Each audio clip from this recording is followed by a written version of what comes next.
พังพอเว้ยรุ่นชิ้นเนาะรุ่นชิ้นพังพออร่อยมากเลยสุดยอดนี่อ๋อใครก็ชอบยีตัวละเสมออ๋อเลยกระตุ้ที่เลยกระตุ้ที่เลยอ๋อจะ拿了เนาะมันยีตัวละเสมอเนาะ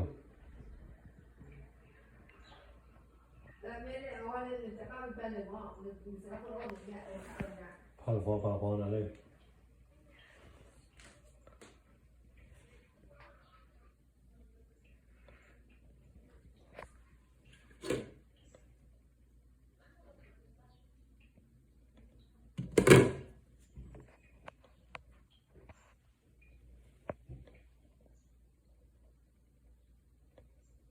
โอเค